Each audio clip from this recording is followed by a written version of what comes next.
João capítulo 10, nós vamos ler aqui o versículo 10 que diz assim: o ladrão vem apenas para roubar, matar e destruir.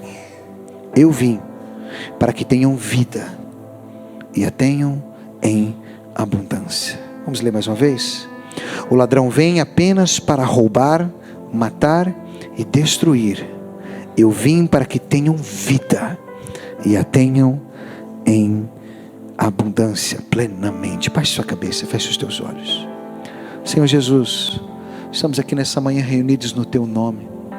É por Ti que estamos aqui, porque dependemos e precisamos do Senhor, e dependemos e precisamos uns dos outros. Nós clamamos que nessa manhã o Senhor possa, Senhor, abrir os nossos ouvidos espirituais, abrir, Senhor, os nossos olhos espirituais, para que possamos ver os Teus caminhos e ouvir a Tua voz dizendo: filho, este é o caminho, andai por ele. Fala conosco nesta manhã, Pai, para o louvor da Tua glória, em nome de Jesus. Amém. Amém. Nós temos falado nesses dias, e vamos ainda compartilhar hoje e mais a semana que vem, acerca da vida abundante. Fala para o irmão que está do seu lado: Deus tem uma vida abundante para você. Nós compartilhamos esses dias atrás que existem 3 palavras que no Novo Testamento significa vida, a qual, quando foi traduzida para o português, usaram apenas uma palavra que foi vida. No Novo Testamento tem 3. A primeira delas do grego é bio, que significa vida biológica, vida do corpo físico. A segunda é a psique, que é a vida da alma, a vida da nossa sede, da nossa mente, vontade, emoções. E a terceira vida é zoe, que significa vida de Deus. E o Senhor Jesus, em João 10:10, se você pesquisar, eu te encorajo a você pesquisar no grego, Jesus usou a palavra zoe nessa vida. Eu vim para que vocês tenham zoe, vida de Deus. Jesus veio não para nos trazer uma vida biológica boa, não que a gente não possa ter, mas Ele não veio para isso. Ele não veio para nos trazer uma vida psique boa, uma vida emocional boa. Não que a gente não possa ter uma saúde mental, precisamos ter uma saúde mental, mas às vezes mesmo dentro do propósito dos desígnios de Deus, nós vamos passar por tribulações. Alguém já passou por tribulação aí? Alguém está passando por tribulação aí? A qual as nossas emoções ficam baralhadas, mas a vontade do Senhor é que nós venhamos viver a vida de Deus, a vida que o Senhor tem para nós. E a vida que Deus tem para nós não é aquilo que o padrão do mundo cria como uma vida abundante. Geralmente quando nós ouvimos esse versículo, nós temos a ideia de que vida abundante é o quê? Eu vou ter um bom trabalho, um bom ordenado, uma boa família, está tudo bem, vou ganhar no Euro Milhões. Até brinco com os irmãos: se você jogar no Euro Milhões, irmão, pelo menos dá o dízimo, aleluia. Entrega o que é do Senhor, brincadeira. Mas sabe, o mundo tem uma ideia de uma vida abundante, de que se você só é abençoado por Deus, se só está vivendo o propósito de Deus, se você tiver bem, uma boa casa, um bom carro, uma vida próspera. Muitas pessoas têm essa ideia de que isso é a vida abundante. Mas deixa eu te falar, esse não é o padrão de Deus, esse é o padrão do mundo. Pode ser? Pode ser. Mas o mais importante é você viver aquilo que Deus tem para a sua vida. Pode ser, como eu conheço pessoas que Deus chamou aquela pessoa para ser um empresário muito próspero. Mas já vi pessoas que Deus chamou para ser um funcionário abençoado, que não vai ser rico, mas vai estar fazendo exatamente aquilo ao qual o Senhor chamou para fazer. Porque o mais importante não é ser ou fazer baseado aos padrões do mundo, mas é fazer baseado numa palavra de Deus. Quantos estão entendendo? Abraão ouviu uma palavra de Deus, que Deus disse para ele que ele ia ser muito rico e próspero, e foi. Davi ouviu uma palavra de Deus que ele seria rei, muito rico, e foi. Mas Paulo ouviu a voz do Senhor, dizendo que ele seria chamado para sofrer por causa da causa de Cristo. Em vez de ele ganhar, ele perdeu. Ele disse: já não sou mais eu quem vivo. Ele abriu mão de tudo pela causa de Cristo. Por isso o padrão não é o do mundo, o padrão é uma palavra, a palavra de Deus. E hoje eu quero compartilhar algo. Eu quero encorajar você a abrir a sua Bíblia aí em 1 Reis, primeiro livro de Reis, capítulo 17. Nós vamos falar sobre como ter uma vida abundante.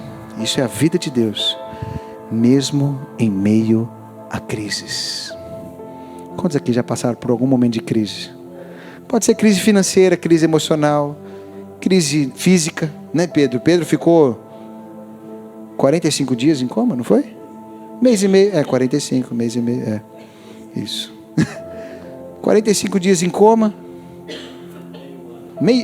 meio ano no hospital, né, Pedro?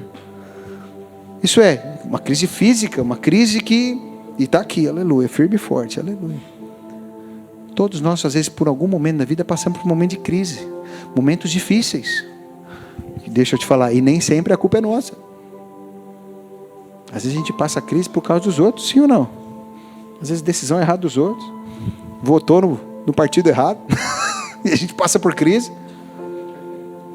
Olha só o que diz 1 Reis, no capítulo 17, diz assim: algum tempo depois, aqui está falando do profeta Elias, ok? O riacho secou-se por falta de chuva na terra. Então a palavra do Senhor veio a Elias: vá imediatamente à cidade de Sarepta, em Sidom, e fique por lá. Ordenei a uma viúva daquele lugar que lhe forneça comida. Ele foi a Sarepta. Quando chegou à porta da cidade, encontrou uma viúva que estava colhendo gravetos. Ele a chamou e perguntou: pode me trazer um pouco de água em uma jarra para eu beber? Todos acharam? 1 Reis 17? Falei certo? Hã? Eu não tinha falado o versículo? Desculpa, gente. Vamos lá, versículo 11. Enquanto ela ia buscar água, ele gritou: por favor, traga-me também um pedaço de pão. Ela, porém, respondeu: tão certo como vive o Senhor, o teu Deus, não tenho nenhum pedaço de pão, só um punhado de farinha e um cântaro, e um pouco de azeite e uma botija. Estou colhendo 2 gravetos para levar para casa e eu preparar uma refeição. Depois de a comermos, o meu filho e eu morreremos. Elias, porém, lhe disse: não tenha medo, vá para casa e faça o que eu disse. Primeiro, porém, faça um pequeno pão com o que você tem e traga-o para mim. Depois, faça algo para você e o seu filho. Pois assim diz o Senhor, o Deus de Israel: a farinha no cântaro não se acabará, e o azeite na botija não se secará, até o dia em que o Senhor fizer chover sobre a terra. Ela foi e fez conforme Elias lhe dissera. Desse modo, a comida durou muito tempo para Elias, para a mulher e para a sua família. A farinha no cântaro não se acabou, e o azeite na botija não se secou, conforme a palavra do Senhor proferida por Elias. Amém? Sabe, aqui dentro desse contexto, eu até cheguei já a compartilhar isso uma outra vez. Foi o período em que ficou 3 anos e meio ali sem chover em Israel. De quando Elias tinha dado uma palavra para o rei Acabe, e ele disse assim: sob a minha palavra não vai chover. É interessante que ele não fala que foi sobre a palavra do Senhor, porque aqui nesse texto o Senhor falou com ele, mas foi por causa da palavra de Elias deixou de chover. E como ele era profeta de Deus, homem de Deus, Deus honrou a palavra dele e não choveu. Só que muitas pessoas sofreram as consequências da palavra de Elias, inclusive essa mulher. Ela não tinha culpa de nada. Ela foi colocada no meio de uma crise de falta de alimento, numa crise de falta de água, por causa da palavra do profeta Elias. Mas mesmo em meio a essa crise que ela foi colocada, a qual ela nem sequer teve culpa, Deus proveu para ela o cuidado. Sabe, eu quero que vejamos através da vida dessa mulher algumas coisas, alguns princípios, algumas verdades, para que assim como ela, nós, mesmo em meio a crises, aqui no caso dela era uma crise, falta de água, falta de alimento, mas pode ser qualquer crise, porque mesmo em meio a crise, que às vezes nós nem temos culpa, ou que não fomos nós que causamos, ou ainda que sim nós causamos, porque Elias causou também, e ele também, por causa daquilo que ele falou, ele ficou sem água e ficou sem comida, mas ainda assim Deus cuidou dele, porque não importa a crise que nós passamos, o Senhor sempre provê, para que nunca falte. Pode ser que não sobre, mas faltar não vai faltar. Amém? Aleluia. Então eu quero que nós vejamos aqui alguns princípios. E o primeiro princípio que nós vemos aqui nesse texto de 1 Reis, no capítulo 10, é que ali no versículo 10, disse assim: ele, o profeta Elias, foi a Sarepta. Quando chegou à porta da cidade, encontrou uma viúva que estava colhendo gravetos. Ele a chamou e perguntou: pode me trazer um pouco de água em uma jarra para eu beber? No versículo seguinte você vai ver que ela foi buscar água. Só que eles estavam num período de seca. Deixa eu te fazer uma pergunta: você acha que era fácil encontrar água naquela época, sim ou não? Em tempo de seca, não estava a chover, não havia água. Ela devia ter provavelmente pouco, a Bíblia não fala quanto, mas que era escasso ao ponto de que Elias estava no lugar onde tinha água e a fonte secou, e o Espírito Santo falou para ele: olha, vai a tal cidade, porque aquela viúva vai te sustentar. E aquela mulher, apesar de ser algo escasso, algo difícil de ter, algo que provavelmente devia estar muito caro na época, quando o homem de Deus pediu para ela, ela foi atender. Deixa eu te falar uma coisa: mesmo em meio a tempo de crises, com o pouco que temos, nós precisamos servir a Deus com esse pouco. Sabe que tem muitas pessoas hoje que às vezes não querem servir a Deus, falam: eu tenho tão pouco, eu mal tenho para mim, que dirá para servir ao Senhor? Não, eu tenho pouquinha água, eu tenho pouco sustento, eu tenho um carrinho velho, um carrinho ungido. Sabe o que é um carro ungido? Por onde ele passa, ele deixa o óleo. O carro ungido, ele vai ungindo em todo lugar que ele vai andar. Mas o pouco que nós temos, quando ainda que seja pouco, nós servimos ao Senhor, o Senhor cuida de nós. O profeta Elias chegou para aquela mulher e falou: dá-me um pouco de água. Eu fico imaginando aquela, rapaz, o negócio está escasso, tem pouca água, mas é um homem de Deus, e vou servir. Porque quando nós fazemos, o Senhor Jesus disse: ainda que um copo d'água, se você der para um filho meu, não vai deixar de ser recompensado. Quando você, às vezes, um filho de Deus, você serve um copinho d'água, que seja um cafezinho, né, Amélia? Se você servir um café, não vai deixar de ser recompensado. Por isso, ainda que tenhamos pouco, com pouco que nós temos, devemos servir ao Senhor. Fala para o irmão que está do seu lado: sirva ao Senhor com tudo aquilo que você tem. Foi o que essa mulher fez. Mas a segunda coisa que nós vemos aqui, a primeira coisa é que ela serviu com tudo que ela tinha. A segunda coisa que nós vemos, olha só o que diz o versículo 12. Diz assim: depois de Elias ter pedido água para ela, e depois gritou e pediu comida também. O versículo 12 diz assim: ela porém respondeu: tão certo como vive o Senhor, o teu Deus, não tenho nenhum pedaço de pão, só um punhado de farinha em um cântaro e um pouco de azeite em uma botija. Estou colhendo 2 gravetos para levar para casa e preparar uma refeição. Depois de a comermos, o meu filho e eu morreremos. Não sei se você consegue perceber a mesma coisa que eu vi aqui. Olha só o que ela falou: eu vou preparar o pão, e depois que a gente comer, a gente morre.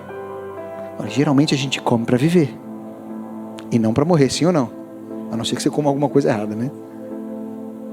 Mas deixa eu te falar, uma das coisas que o profeta Elias estava ensinando para ela, que era tirar, sabe o que? O pessimismo dela. Ela já não estava sem fé, sem esperança, ao ponto que ela falou: eu vou comer e depois vou morrer. Não tem mais nada. Mas a ideia era essa, ela estava olhando ali limitada: eu vou comer. Mas geralmente quando a gente come, a gente ainda continua vivo. Ela falou: vamos comer e morrer. Geralmente uma pessoa negativa, ela é assim. Uma pessoa pessimista, ela é assim: vai dar tudo errado, já acabou, já foi. Mas o Senhor, através do profeta Elias, estava dando ali para ela esperança. Ele viu o espírito negativo dela e falou: não, acabou, não tem mais água, não tem mais chuva, só faz esse restinho aqui, nós vamos comer e morrer. Mas o profeta Elias foi usado por Deus. Enquanto Deus falou para ele: olha, eu ordenei uma viúva que te sustente, Elias estava sendo o canal de Deus, para que não apenas ele fosse sustentado através da viúva, mas que aquela viúva fosse sustentada pelo Senhor, mesmo em meio a toda aquela crise. Mas para isso, o profeta Elias teve que combater o pessimismo dela. Pergunta para a pessoa que está do seu lado aí: você é uma pessoa pessimista?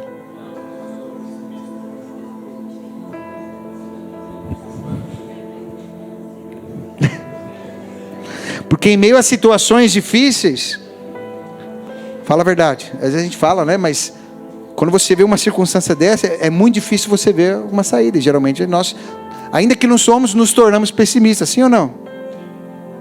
Sabe, mas Deus, Ele abre caminho onde não tem. Deus faz sair água de onde não tem.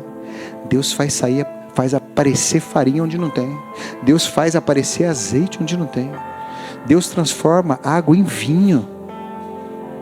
Como diria um pastor português uma vez, ele disse assim: quem foi o maluco que teve a ideia de matar um homem que transforma água em vinho? Não é verdade? Não era o vinho do Porto, mas era o vinho de Jesus, aleluia. Porque e era do bom, e era o melhor. Agora, quando nós estamos em meio a crises, a nossa tendência é o quê? Ser pessimista. Você sabe qual que era o discípulo de Jesus mais pessimista? Tomé. Engraçado que quando a gente lê, eu lembro de alguns irmãos. Há uma passagem quando o Senhor Jesus foi visitar Lázaro, que Lázaro já havia morrido. 4 dias já. E Jesus falou, vamos para lá. Só que Jesus já estava sendo ameaçado de morte. E ele sabia que se fosse para lá ia dar para o torto. E Tomé, sabe o que Tomé falou? Tá bom, vamos todo mundo morrer mesmo. É isso. Não, vamos lá, vamos todo mundo, vai, isso, todo mundo se entregar para morrer. Essa era a atitude de Tomé. Eu falo, acho que é por isso que Tomé não escreveu carta nenhuma, né? Que ele era tão pessimista, né? Pelo amor de Deus. E o Senhor Jesus teve que dar ali umas... Tanto que depois que Jesus ressuscitou, Tomé falou assim, eu não acredito, eu só acredito vendo e tocando. Aqui, onde teve o escravo. E quando Jesus apareceu, toca aí, Tomé, vai lá, sou eu mesmo. E Jesus disse para ele assim, você só acredita vendo? Ok. Mas mais bem-aventurado aquele que não viu e creu. Se fosse nos dias de hoje, ia aparecer aquele videozinho com óculos para Jesus. Por causa do... né? Cortou. Rápido. Por quê? Por causa do pessimismo de Tomé. Essa mulher estava com uma atitude pessimista apesar da crise. E o Senhor já tinha providenciado um caminho para ela. Sabe, às vezes nós passamos por crises financeiras, que a gente não vê saída, crise no trabalho, crise no relacionamento, crise no casamento. Geralmente a gente pensa, não tem mais saída, já foi, já acabou. Mas Deus abre caminho onde não tem. Deus, Ele nos sustenta.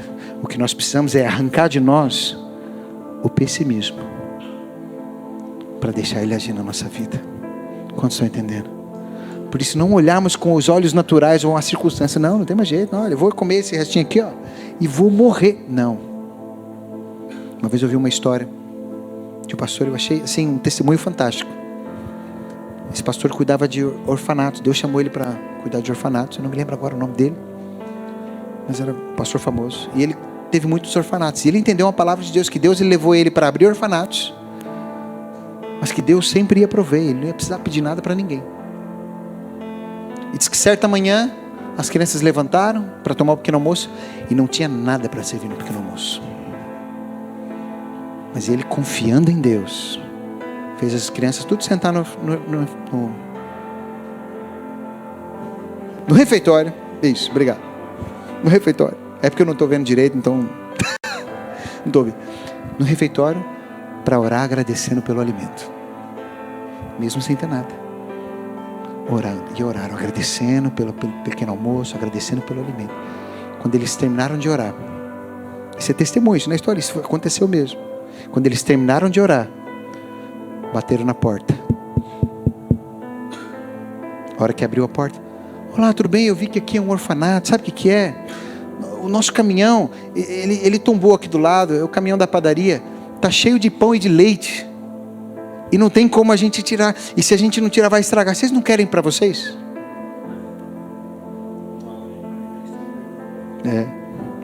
Porque quando nós cremos, o Senhor, Ele cuida de nós, de formas que a gente nem imagina. O que nós precisamos é crer e confiar, e arrancar de nós todo o pessimismo, baseado em olhar as circunstâncias naturais. Você crê nisso? Amém? Fala para o irmão que está do seu lado, Deus tem um caminho para você. Eita, aleluia. Então a primeira coisa que nós vemos na vida dessa mulher, ela serviu com tudo que tinha, com a água. A segunda, O profeta Elias estava sendo usado por Deus para remover o pessimismo dela. Terceiro, olha só o que diz ali a partir do versículo 11. 1 Reis 17:11 diz assim: quando ela ia buscar água, ele gritou: por favor, traga-me também um pedaço de pão. Ela, porém, respondeu: tão certo como vive o Senhor, o teu Deus, não tenho nenhum pedaço de pão, só um punhado de farinha em um cântaro e um pouco de azeite em uma botija. Estou colhendo 2 gravetos para levar para casa e preparar uma refeição. Depois de a comermos, o meu filho e eu morreremos. Elias, porém, lhe disse: não tenha medo, não seja pessimista. Vá para casa e faça o que eu disse. Primeiro, diga assim comigo, primeiro. Ele diz: primeiro, porém, faça um pequeno pão com o que você tem e traga-o para mim. Depois, faça algo para você e o seu filho. Quando você lê esse texto, você fala: rapaz, mas que profeta folgado. Você não vê isso, não? Não, faz primeiro para mim, depois você, o seu filho. Mas deixa eu te falar, o profeta estava ensinando um princípio aqui. Você sabe que o profeta sempre foi o representante de Deus na terra, no Antigo Testamento. Era o homem de Deus, o representante de Deus. E o profeta estava ensinando para ela: primeiro você entrega para Deus. Porque se você entregar para Deus primeiro, Ele vai sustentar você. Deixa eu te falar, um dos 10 mandamentos, que é o mais importante, a qual Jesus resumiu os 10 em 2, é: ame ao Senhor teu Deus acima de tudo, sim ou não? Mas é muito fácil nós falarmos que amamos a Deus e que Deus, Ele é o primeiro na nossa vida. Só que quando é para nós colocarmos Ele verdadeiramente em primeiro, ou a gente coloca em segundo, ou a gente coloca em último. Porque nessa hora, o profeta sendo usado por Deus estava dizendo: coloca Deus em primeiro, você vai ver o que vai acontecer. Sabe, aqui não é só no aspecto do alimento, mas pode ser no aspecto financeiro, no aspecto de tempo. Sabe, eu acho fantástico porque nós nos reunimos domingo pela manhã, que é o primeiro período do primeiro dia da semana, e juntos entregamos o primeiro para Deus. Isso não é maravilhoso? Primeiro dia da semana, as primeiras horas da semana desse dia: Senhor, o primeiro é para o Senhor. Por isso eu tenho certeza que toda essa minha semana vai ser cheia do Senhor, cheia da tua presença, porque o Senhor é o primeiro. Sabe, existe um princípio bíblico, o princípio das primícias, de você entregar o primeiro para Deus, o primeiro do seu tempo, o primeiro da parte do Senhor do sustento, o primeiro da sua vida. Eu amo a minha esposa, mas Deus, Ele é o primeiro. Ele ser verdadeiramente o primeiro na nossa vida. Pergunta para o irmão que está do seu lado: Deus é verdadeiramente o primeiro na sua vida? Ou será que qualquer coisinha tira o primeiro lugar? É só aparecer um aniversário de domingo de manhã que Deus já perde o primeiro lugar. Eu falo para minha família, que agora a gente está mais longe, mas quando eu morava no Brasil, eu já avisava: não marca nada de domingo que eu não vou. Eu já perdi casamento de primo. Falei: não marca no domingo, porque o domingo é o dia do Senhor. Eles marcavam: não vou. Porque Deus é o primeiro. É muito fácil falar que Deus é primeiro, a questão é na hora da prática. Ele é o primeiro. O que é dele, ninguém toca. O tempo, os recursos. Você sabe por quê? A primeira oferta que é citada na Bíblia é a oferta de Caim e Abel. Os dois deram oferta, sim ou não? Agora, você sabe por que a de Abel foi aceita, de Caim não? Se os dois deram oferta? Porque Abel deu das primícias. Ele deu o primeiro. Caim deu qualquer coisa. É para Deus mesmo. Caim deu o que sobra. Abel deu as primícias. A primeira parte é do Senhor. É como se todos os meses você pudesse entregar para Deus a primeira fatia do bolo, em honrar. Tem um videozinho na internet, depois você pode pesquisar, chama-se A Torta. Não sei quando já viram esse vídeo. Qualquer dia a gente até te mostro. Mas o vídeo é interessante, que é para representar justamente isso. Deus chegou com uma torta para o rapaz. Uma torta. Um bolo. E aí o rapaz foi lá, cortou um pedaço. Deu um pedaço para o lazer. Deu um pedaço por cartão de crédito. Deu um pedaço para o aluguel da casa. Deu um pedaço para a comida. Foi dando um pedaço para tudo. Aí o último pedaço, ele ia pegar para ele mesmo. Aí os outros olharam assim e falaram: você não vai dar para ele? Para Deus? Ele ficou olhando e falou: mas foi ele que trouxe o bolo. Aí ele ficou olhando, olha para o pedaço, olha para Deus, olha para o pedaço, pega o garfo e começa a comer. E Deus que deu tudo, ele não deu nada para Deus. Tem gente que faz isso na vida. Porque tem gente que acha que aquilo que você tem, você acha que é tudo, é baseado no seu esforço. Deixa eu te falar, tudo vem de Deus. O trabalho que você tem é porque Ele te deu saúde, é porque Ele te deu inteligência, para que você pudesse ter e ganhar o que você ganha. A pergunta é: você o honra entregando primeiramente a parte que é dele? Eu sei que é uma palavra que geralmente faz silêncio, não tem muito aleluia, mas isso é palavra de Deus. Eu sei que não, mas eu quero te ensinar, porque deixa eu te dizer uma coisa: há um princípio em colocarmos Deus em primeiro lugar na nossa vida, e é em tudo. É no tempo, é nas finanças. Por que nas finanças? Jesus disse: aonde estiver o teu tesouro, ali estará o teu coração. Você quer saber onde está o seu coração? É só você olhar o seu extrato bancário, e você vai ver quantas vezes você entrega o que é de Deus, ou se você só gasta com você mesmo, ou se é só com a família, ou se é só com o lazer. Você olha o seu extrato, você já vai saber onde está o seu coração. Deixa eu te falar, ao princípio das primícias, de Deus ser o primeiro na nossa vida. Vou te fazer uma pergunta, mas é retórica: Deus verdadeiramente é o primeiro na sua vida? Eu sei que hoje há muita bagunça nesse aspecto, porque infelizmente muitas igrejas e ministérios se transformou numa bagunça, um comércio. Hoje, infelizmente, em alguns lugares o dinheiro é mais importante do que as pessoas, e não é isso. Mas o Senhor Jesus também falou acerca do dinheiro, porque Ele sabe que o dinheiro é a raiz de todos os males. Deus, Ele não quer o nosso dinheiro, Ele nem precisa. O que Ele quer é o nosso coração.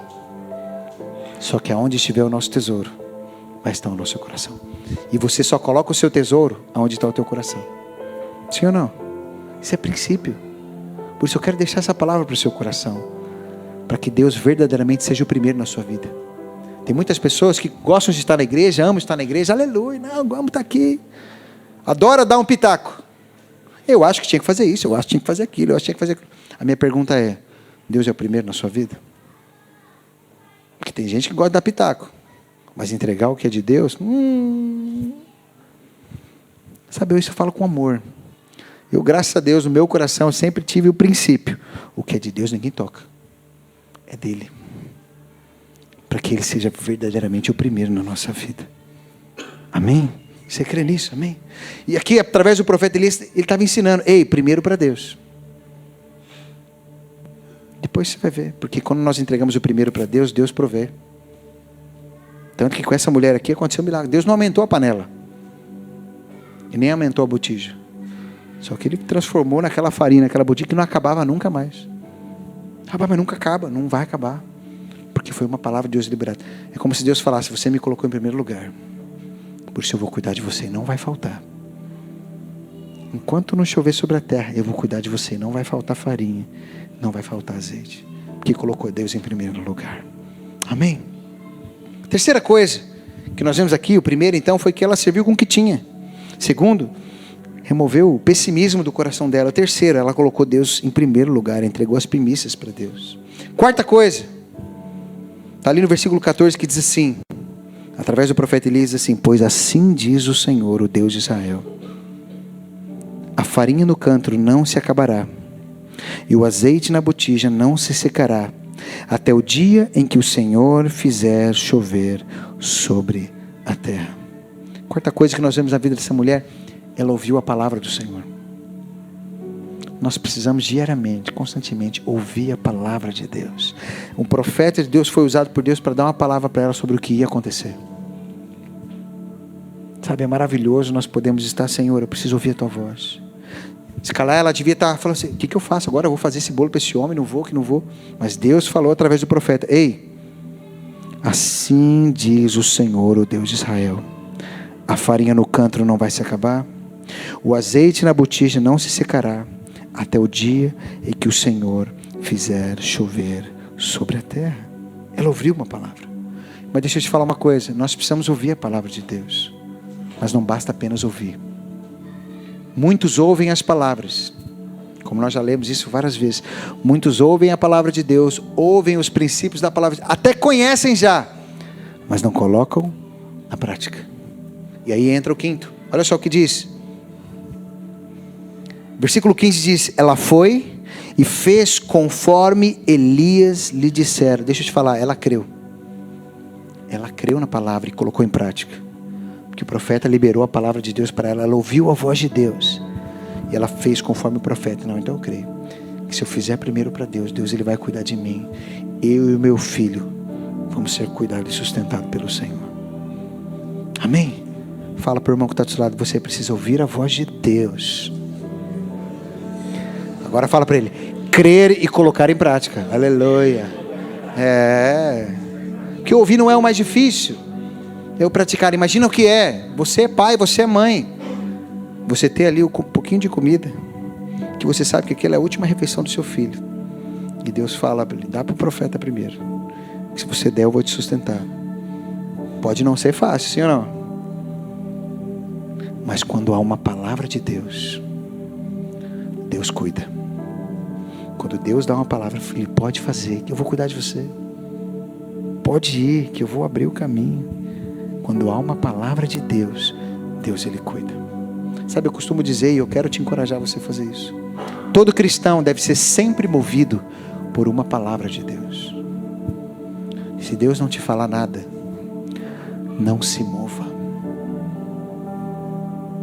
Você entende isso? O problema é que muitas vezes nós somos ansiosos. E como ou Deus não fala, ou demora para falar, ou Ele falou algo que nós não concordamos, que também acontece, a nossa tendência é querer tomarmos as nossas próprias decisões. Fala, Deus, eu vou fazer o que eu quiser, o Senhor depois dá um jeito. Ele pode até dar, mas nós sofremos as consequências das nossas escolhas. Mas quando nós somos movidos por uma palavra, é só você ler a Bíblia, irmão, você vai perceber que os grandes homens de Deus, que ouviram a palavra de Deus e obedeceram, desfrutaram da vontade de Deus, do plano de Deus. Mas aqueles que fizeram o que deu na telha, sem uma palavra de Deus, deu pro torto. Porque o princípio é ser guiado por uma palavra de Deus. Essa mulher ouviu a palavra, ela creu e colocou em prática, e ela viveu um milagre que nenhum de nós vivemos aqui. Uma farinha que nunca acaba na botija, no pote. Já pensou? Você vai lá um dia fazer bolo, pega um pouco de farinha, a hora que você vai fazer de novo, está cheio de novo. Olha que maravilha. Azeite então, do jeito que está caro agora, aleluia. Seria maravilhoso. Porque não falta. Mas deixa eu te dizer uma coisa, farinha e azeite na Bíblia também não são coisas apenas naturais de alimento. Farinha fala assim de cuidado, de suprimento, de alimento. E azeite, toda vez que você vê azeite na Bíblia, fala de unção do Espírito Santo. Davi foi ungido rei, derramado sobre a cabeça dele azeite, óleo. Quando nós ouvimos a voz do Senhor e cremos e colocamos em prática, nunca vai faltar o óleo, nunca vai faltar o Espírito sobre nós, nunca vai faltar o favor de Deus sobre nós, porque nós estamos dispostos a ouvir a voz do Senhor e crer e obedecer a sua palavra. Amém? Você crê nisso? Ainda que passamos por momentos de crise, dificuldade, às vezes passamos em várias áreas da nossa vida, quando nós nos dispomos a ouvir a voz do Senhor, mesmo em meio a crises, o Senhor cuida de nós. Não vai faltar, ainda que não vejamos caminhos, ainda que não vejamos saída com os olhos naturais, o Senhor Ele cuida de nós. Ele tem uma vida abundante para nós, a vida dele, Ele cuida de nós. Amém? Queria que você ficasse de pé no seu lugar nessa hora.